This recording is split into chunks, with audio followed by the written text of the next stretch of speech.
Que Dieu vivant et vrai vous bénisse abondamment au nom merveilleux et triomphant de notre Seigneur et Sauveur vivant, Jésus-Christ. Je rends grâce à Dieu le Père qui me donne cette occasion merveilleuse de partager avec vous sa parole qu'il a magnifiée au-dessus de tout son nom. C'est moi, Tito Mbanda. Bienvenue à cette émission Qu'est dit la parole de Dieu.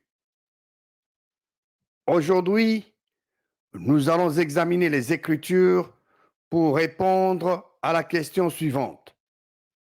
Que devez-vous faire quand vous voyez un frère ou une sœur commettre un péché? Que devez-vous faire quand vous voyez un frère ou une sœur commettre un péché? La courte réponse à cette question est de confronter ce frère ou cette sœur bibliquement avec amour. Mais avant de vous parler de la confrontation biblique, je voudrais vous donner la différence entre la rémission de péché et le pardon de péché.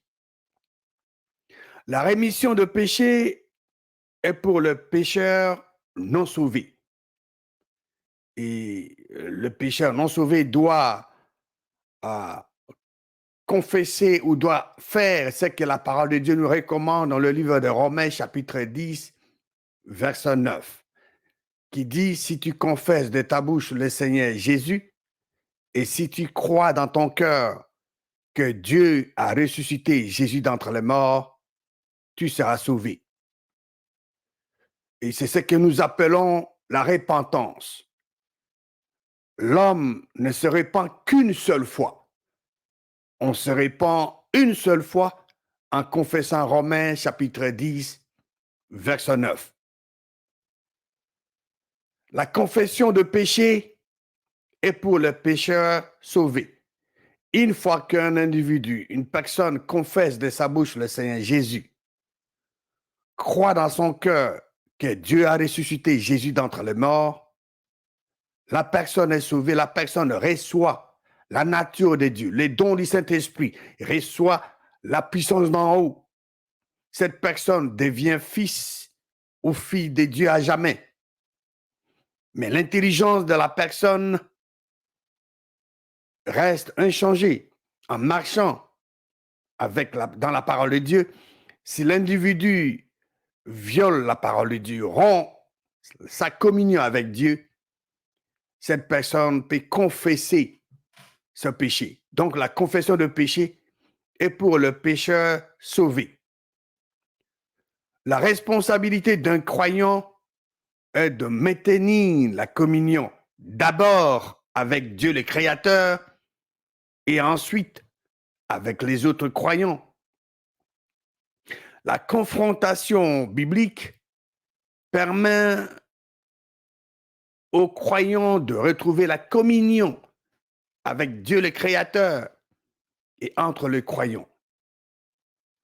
Elle donne aux croyants l'opportunité, le temps d'apprendre et de changer. L'humilité et le pardon s'avèrent importants dans cette confrontation biblique en vue de la restauration.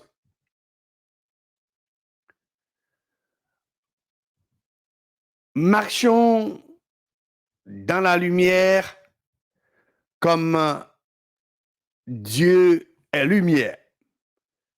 Nous devons marcher dans la lumière comme Dieu, le Créateur, est lumière.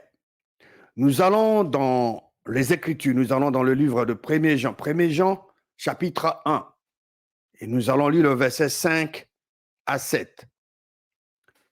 Il est écrit, la nouvelle que nous avons apprise de lui et que nous vous annonçons, c'est que Dieu est comment? C'est que Dieu est lumière et qu'il n'y a point en lui de ténèbres. Et Dieu est lumière. La parole de Dieu est lumière. Et Dieu qui est lumière, et que Dieu qui est lumière a sa parole qui est lumière. Parce que vous ne pouvez pas séparer Dieu de sa parole. Et il n'y a point en Dieu de ténèbres. Verset 6. Si nous disons que nous sommes en communion avec Dieu et que nous marchions dans les ténèbres, nous mentons et nous ne pratiquons pas la vérité. La parole de Dieu est la vérité. La parole de Dieu est lumière. Dieu est lumière. Dieu est la vérité. Donc, si nous disons que nous sommes en communion avec Dieu, le Créateur, qui est lumière, et que nous marchions dans les ténèbres, dans le noir, nous mentons et nous ne pratiquons pas la vérité. La parole de Dieu nous recommande de pratiquer la vérité, de pratiquer la parole de Dieu. Chaque fois que nous pratiquons la parole de Dieu, qui est la vérité, nous sommes dans la lumière, parce que Dieu est lumière, nous sommes en communion avec lui. Verset 7. Mais si nous marchons dans la lumière, comme il est lui-même lumière, nous sommes mutuellement en communion et le sang de Jésus, son Fils, nous purifie de tout péché. Il est très important que le croyant né de nouveau puisse marcher dans la lumière parce que Dieu le Créateur lumière. Si vous voulez être en communion avec Dieu le Créateur, qu'est-ce que vous devez faire? Vous devez marcher dans la lumière. Vous devez marcher dans la parole de Dieu parce que la parole de Dieu est lumière. Qu'est-ce qu'il faut faire pour rétablir la communion avec Dieu? Qu'est-ce qu'il faut faire pour rétablir la communion avec Dieu? 1 Jean, chapitre 1, verset 8 à 10. Qu'est-ce qu'il est écrit? Verset 8. Si nous disons que nous n'avons pas de péché, nous nous séduisons nous-mêmes et la vérité n'est point en nous. Si vous dites que vous n'avez pas de péché, si vous dites que vous n'avez pas rompu la communion, qu'est-ce que la parole de Dieu dit? Vous vous séduisez vous-même. Et la vérité, la parole de Dieu, n'est point en vous. Si vous rencontrez une personne qui vous dit qu'elle n'a jamais péché, qu'elle n'a jamais rompu la communion avec Dieu, c'est du mensonge. Parce que la parole de Dieu nous dit dans le livre de 1 Jean 1, verset 8, si nous disons que nous n'avons pas de péché, nous nous séduisons nous-mêmes et la vérité n'est point en nous. Vous marchez contrairement à la volonté de Dieu, vous qui êtes fils et filles de Dieu. Vous avez violé la volonté de Dieu, la parole de Dieu. Qu'est-ce que vous devez faire? Vous devez confesser la communion rompue. Vous devez confesser le péché que vous avez commis. À qui devez-vous confesser vos péchés? Devez-vous aller dire ça à quelqu'un d'autre? Devez-vous aller à la télévision, à la radio et raconter à tout le monde ce que vous avez fait, contrairement à la parole de Dieu? Que dit la parole de Dieu? 1 Jean, chapitre 1, verset 9. Si nous confessons nos péchés, donc si nous confessons nos communions rompues, si nous avions marché contrairement à la volonté de Dieu et que nous reconnaissons nos erreurs, nos fautes, nos péchés, et que nous voulons les confesser, si nous confessons nos péchés, à qui? Si nous confessons nos péchés à Dieu, le Créateur, Dieu le Créateur, est fidèle et juste pour nous les pardonner et pour nous purifier de toute iniquité. C'est à vous de reconnaître la faute que vous avez commise. C'est à vous de reconnaître le péché que vous avez commis. Et qu'est-ce que vous devez faire? Vous allez à lui. Vous le lui dites. Vous allez au Père céleste. Vous dites au Père. Vous connaissez le standard, la parole de Dieu qui est lumière. Vous avez violé la parole de Dieu. Vous lui dites ce que vous avez fait contrairement à sa parole. Vous lui demandez pardon. Il est fidèle. Dieu le Créateur, fidèle et juste pour vous le pardonner. Donc, si vous confessez vos péchés à Dieu le Créateur, Dieu le Créateur, fidèle et juste pour vous le pardonner et pour vous purifier de toute iniquité. Verset 10. Si nous disons que nous n'avons pas péché, si nous disons que nous n'avons pas rompu la communion avec Dieu, nous le faisons menteur et sa parole n'est point à nous. C'est très important de connaître cette grande vérité que Dieu nous communique dans sa parole.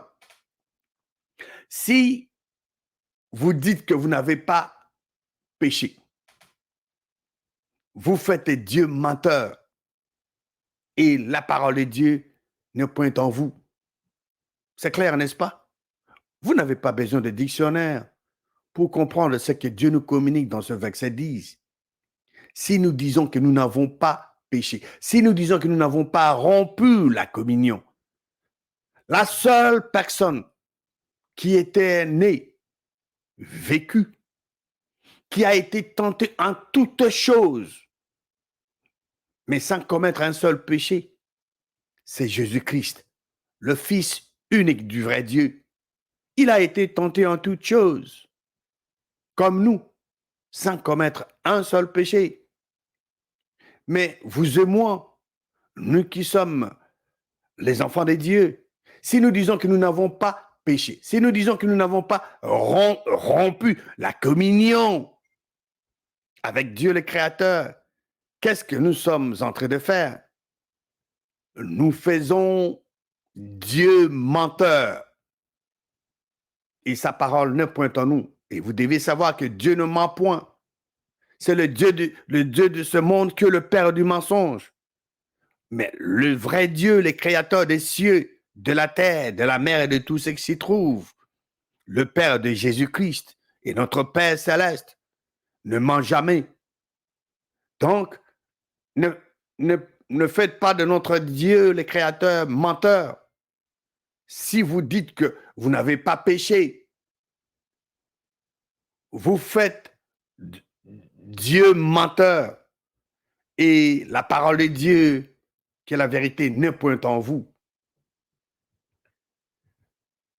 Jésus-Christ est notre avocat auprès du Père céleste. Nous allons dans 1 Jean chapitre 2. 1 Jean chapitre 2,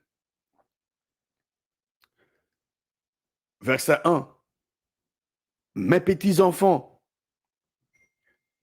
je vous écris ces choses afin que vous ne péchiez point.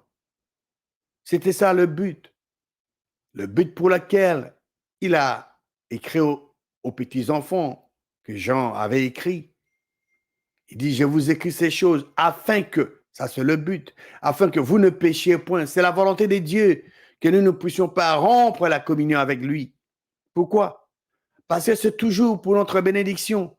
Quand vous êtes en communion avec Dieu le Créateur, quand vous marchez dans la lumière, comme Dieu lui-même est lumière, vos prières seront exaucées et Dieu peut communiquer avec vous. Quand vous ne marchez pas selon la volonté du vrai Dieu, vous êtes dans la communion rompue. Vous ne pouvez pas bénéficier de la protection de Dieu. Dieu ne peut pas communiquer avec vous. Voilà. Mais la parole de Dieu nous dit ici que, mes petits enfants, je vous écris ces choses afin que vous ne péchiez point. Et si quelqu'un a péché, nous avons un avocat auprès du Père. Qui est cet avocat qui est auprès du Père? Jésus-Christ, le juste. Jésus-Christ, le juste, est l'avocat. de tous les croyants nés de nouveau auprès du Père. C'est la raison pour laquelle nous allons confesser nos péchés au Père au nom de Jésus-Christ, qui est notre avocat et qui est assis à la droite du Père, et il intercède pour nous. Verset 2, 1 Jean chapitre 2, verset 2.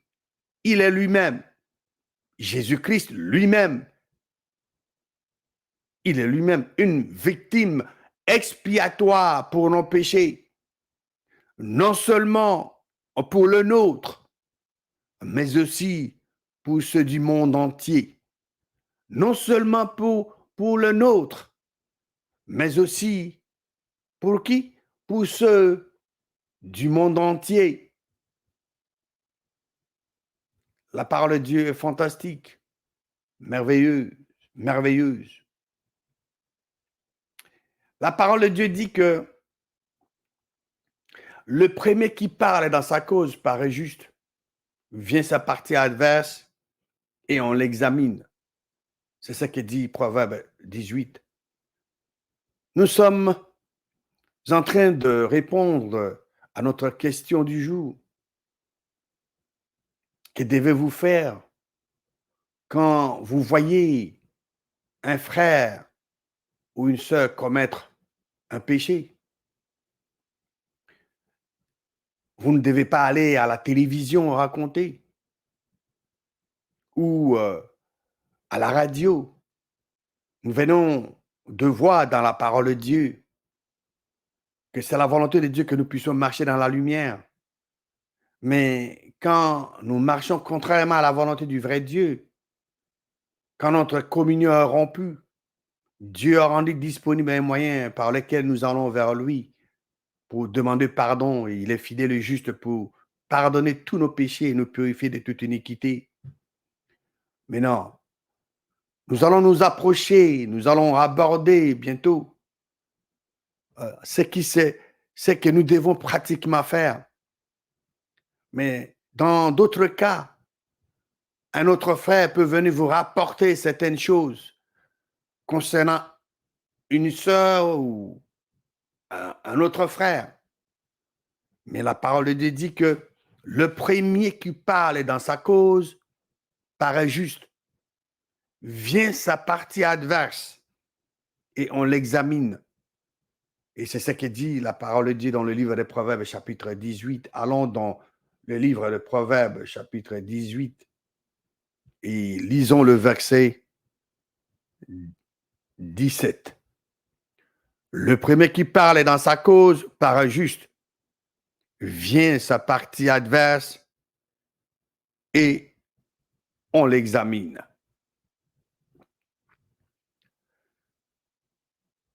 Qu'est-ce que vous devez faire pour éviter que votre prière soit une abomination? Qu'est-ce que vous devez faire pour que votre prière ne soit pas une abomination? Allons dans la parole de Dieu, Proverbe chapitre 28, et nous allons lire le verset 9. Si quelqu'un détourne l'oreille pour ne pas écouter la loi ici c'est la parole de Dieu, sa prière même est une abomination. Voulez-vous que votre prière soit une abomination? Ce que vous devez faire, c'est tout simplement détourner l'oreille pour ne pas écouter la parole de Dieu. Savez-vous pourquoi vous ne prospérez pas? Parce que vous cachez vos transgressions. En cachant vos péchés, en cachant vos transgressions, vous êtes automatiquement en communion rompue avec Dieu le Créateur. Et par conséquent, Dieu le Créateur ne peut pas vous écouter et vos prières ne seront pas exaucées. Quand vous cachez vos transgressions, vous ne pouvez pas prospérer. C'est ce que nous venons de lire, n'est-ce pas? Pour que Dieu puisse vous écouter, pour que vos prières soient exaucées, vous devez avouer vos transgressions en les confessant au Père et en le délaissant afin d'obtenir la miséricorde de Dieu. Voyons ce que Jésus-Christ avait dit concernant ce que vous devez faire quand vous voyez votre frère ou sœur commettre un péché. Nous allons dans l'évangile de Matthieu, chapitre 18. Et nous allons lire le verset 15 à 17. Verset 15. C'est Jésus-Christ qui parle ici. Si ton frère a péché, qu'est-ce que vous devez faire? Aller à la télévision, dire aux gens, il a fait ceci, cela. Aller raconter aux autres frères. Aller à la radio. Déclarer ce qu'il a fait. Non, non, non, non, non. C'est pas ce que la parole de Dieu dit. Continuons la lecture. C'est ce que Jésus-Christ a dit, a enseigné. Matthieu 18, verset 15, je reprends. Si ton frère a péché, qu'est-ce que vous devez faire? Il dit, va et reprends-le entre toi et lui seul. Voilà. Vous avez vu votre frère, votre soeur commettre un péché. Jésus-Christ dit, va et reprends-le ou là, entre toi et lui seul. S'il t'écoute, si elle t'écoute, tu as gagné ton frère, tu as gagné ta soeur. Verset 16. Mais s'il ne t'écoute pas, prends avec toi une ou deux personnes. Donc, la première étape, tu vois le frère ou la soeur commettre un péché. Toi seul, tu vas, tu parles avec lui, tu lui parles de la parole, tu lui ramènes à la parole de Dieu, à la lumière de la parole. S'il t'écoute, fantastique. Mais s'il ne t'écoute pas, prends avec toi une ou deux personnes afin que toute l'affaire se règle sur la déclaration de deux ou de trois témoins. Voilà la seconde étape. Le frère ne vous a pas écouté, tu prends avec toi une ou deux personnes, de témoins. Vous allez voir le frère et vous lui, donc à trois ou à quatre, vous parlez de ce qu'il a fait, de ce péché qu'il a commis. Vous lui parlez de la parole de Dieu. Verset 17. S'il refuse de les écouter, donc si ce frère-là qui a commis un péché ou si cette sœur-là qui a commis le péché, s'il refuse de les écouter, les gens, les témoins que vous avez amenés, quelle est la prochaine étape? Dis-le à l'église. Toi seul, tu es allé le voir ou la voir, il a refusé de vous écouter. Tu as pris avec toi une ou deux personnes. Là, vous avez confronté la situation. Il refuse de vous écouter. Alors, tu le dis à l'église. Et s'il refuse aussi d'écouter l'église, qu'il soit pour toi un païen et un publicain. Voilà les étapes. C'est ça, non? C'est ça, les étapes. Donc, vous ne pouvez pas brûler ces étapes. C'est très important. Les étapes de cette confrontation biblique sont les suivantes. Et comme je venais de le souligner, Jésus-Christ n'a jamais dit qu'il faut aller le dire à la télévision, à la radio, annoncer ça aux gens. Voilà, telle personne, c'est ce qu'il a fait, ou telle sœur, c'est ce qu'elle a fait. Non, non. Quelle est la première étape? La première étape, si ton frère a péché, va, reprends-le entre vous deux. S'il t'écoute, ok, tu as gagné ce frère. Deuxième étape, s'il ne t'écoute pas, alors prends avec toi une ou deux personnes afin que toute l'affaire se règle sur la déclaration de deux ou de trois personnes, de trois témoins, pardon. Troisièmement, s'il refuse d'écouter ces témoins, on devra alors rapporter les problèmes à toute l'Église. Et s'il refuse d'écouter l'Église, vient alors la dernière étape qui est celle de l'éloigner de l'Église. C'est ce que la parole de Dieu nous dit dans le livre de Romains, chapitre 16, Romains 16, verset 17. Je vous exhorte, frères, à prendre garde à ceux qui causent des divisions et des scandales au préjudice de l'enseignement que vous avez reçu. Éloignez-vous d'eux. Verset 18. Car de tels hommes ne servent point Christ, notre Seigneur, mais leur propre ventre. Et par des paroles douces et flatteuses, ils séduisent le cœur des simples. Galates, chapitre 5, verset 12. Puissent-ils être retranchés, ceux qui mettent le trouble parmi vous? 2 Thessaloniciens, chapitre 3, lisons le verset 14 et 15. Et si quelqu'un n'obéit pas à ce que nous disons par cette lettre, qu'est-ce que vous devez faire? Il est dit, notez-le et n'ayez point de communication avec lui. Pour quel but? Afin qu'il éprouve de la honte. Verset 15. Ne le regardez pas comme un ennemi, mais avertissez-le comme un frère. En conclusion, que devez-vous faire quand vous voyez un frère ou une sœur commettre un péché? Vous devez confronter ce frère ou cette sœur bibliquement avec amour. Nous avions vu que la parole de Dieu dit, le premier qui parle dans sa cause paraît juste, n'est-ce pas? Mais vient sa partie adverse et l'on l'examine. Vous devez aussi faire très attention quand les autres frères viennent vous rapporter les histoires. Au lieu de considérer seulement une seule partie, vous devez l'examiner. La responsabilité d'un croyant est de maintenir la communion d'abord avec Dieu et ensuite avec les autres croyants. La confrontation biblique permet aux croyants de retrouver la communion avec Dieu, le Créateur, et entre les croyants. Elle donne aux croyants l'opportunité et le temps d'apprendre et de changer.